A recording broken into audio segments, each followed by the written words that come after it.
Bonjour, Jean-Paul Drèze, je suis prêtre résident à Tournes, curé de 3 paroisses, de 25 villages à l'ouest de Charleville. Voici quelle est mon histoire ou l'histoire de ma vocation. Je suis le second d'une fratrie de 3 garçons de Sedan. Mes parents étaient un couple uni, des chrétiens solides. Ma mère était catéchiste et mon père était syndicaliste et conseiller municipal.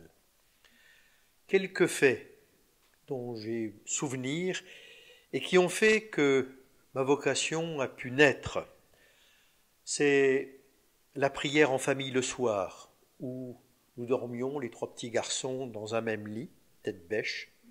La voisine, plus tard, nous disait qu'elle priait avec les petits Drèze. C'est la prière aussi chez les religieuses, dans le faubourg du Ménil à Sedan. Une communauté des sœurs de l'enfant Jésus qui ont marqué mon enfance. Je me souviendrai toujours de sœur Léon, de sœur Agnès, bien présentes au faubourg, des femmes d'un étonnant rayonnement, des faits qui m'ont marqué et qui ont certainement nourri ma vocation. Plusieurs fois avec mon père, après la messe, où je servais la messe, mon père m'a emmené rendre visite à des personnes âgées. J'ai appris plus tard qu'il faisait partie de la conférence Saint-Vincent de Paul. Ma mère aussi m'envoyait plusieurs fois pendant les vacances aller porter le repas chez un voisin, monsieur le Baptiste. C'était une façon de vivre la charité, si on peut dire. Puis ce qui m'a marqué aussi, c'est que je l'ai vu plusieurs fois laver les pieds à des hommes qui passaient et qui venaient demander refuge, ou du moins secours.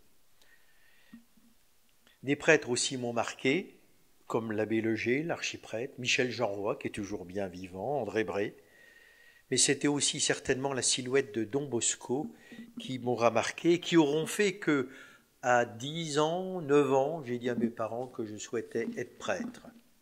Alors pourquoi être prêtre ? Je pense que le rôle du prêtre ou le prêtre me paraissait utile et donner du bonheur aux autres. Mes parents m'ont envoyé au Varidon.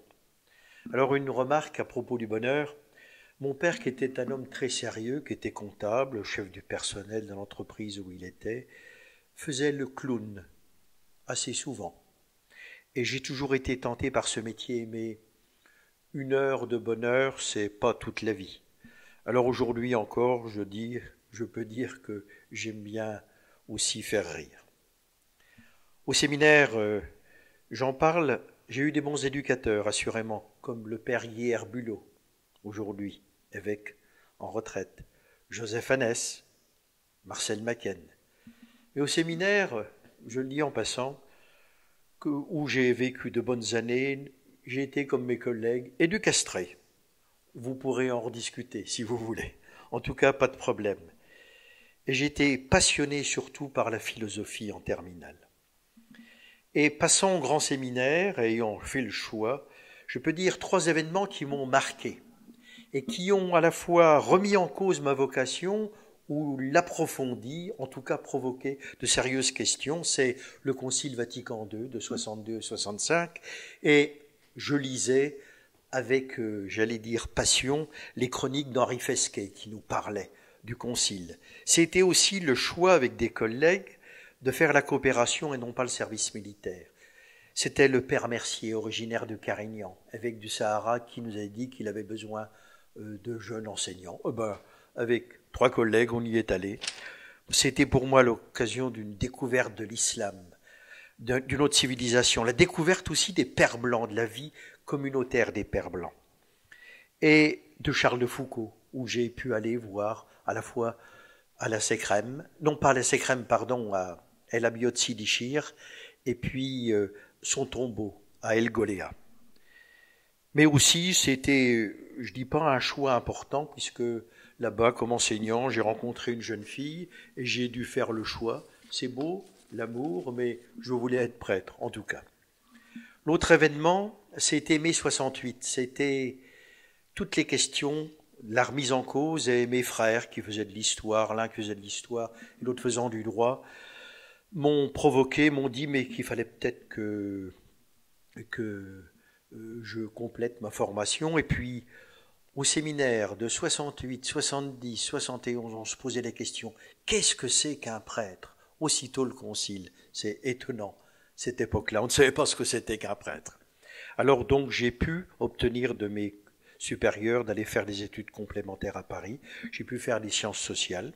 C'était l'occasion aussi pour moi de découvrir d'autres univers tels que l'école pratique des hautes études où régnait, disons, le marxisme. J'ai fait de la politique aussi, voilà. Et c'est aussi un événement, enfin disons, tout au long de cette formation, la pratique du yoga qui m'a permis certainement de trouver un équilibre. En 73, j'étais à Sainte-Clotilde et en 74, j'étais à la paroisse Sainte-Clotilde en dernière année de formation et j'ai été ordonné prêtre à Rethel. J'ai découvert l'Action catholique. L'Action catholique, la JO, c'est l'Action catholique des enfants, le chrétien en monde rural. Et cela m'a permis de mûrir et de découvrir certainement ma vocation de prêtre, et en tout cas aussi découvertes qui ont fait que je suis celui que je suis aujourd'hui. Bien, c'est Maurice Zindel, ce prêtre suisse d'une étonnante mystique. C'est aussi la redécouverte assez tard de Thérèse de l'Enfant Jésus, alors que quand j'avais 20 ans, j'avais lu les manuscrits, mais le langage quelque peu désuet m'avait laissé totalement indifférent. Enfin, je termine, c'est Jean-Claude Guilbeault, ce journaliste, qui, ses lectures, sa rencontre me permettent de comprendre ce monde d'aujourd'hui, et c'est pour ça que je continue avec passion d'être prêtre aujourd'hui. Par rapport aux difficultés que je peux rencontrer comme curé de 25 villages, de 3 paroisses, c'est que je ne suis présent nulle part, en fait, d'une façon proche des uns des autres. Il y a 3 centres et c'est difficile de travailler comme cela au même rythme. Autre difficulté, c'est de ne pas avoir assez de temps pour accueillir, être présent, proche des uns des autres. Par contre, au niveau des joies, je peux dire que j'ai toujours beaucoup de joie à célébrer le dimanche, l'Eucharistie, à célébrer des baptêmes, et surtout la préparation au baptême où là, des hommes, des femmes, des jeunes couples posent des questions. C'est aussi une des joies de rencontrer des familles chez elles, et quand je peux, je n'hésite pas à y aller. C'est enfin, comme joie, c'est les échanges vrais avec des enfants en catéchèse et avec leurs catéchistes. Voilà. Merci.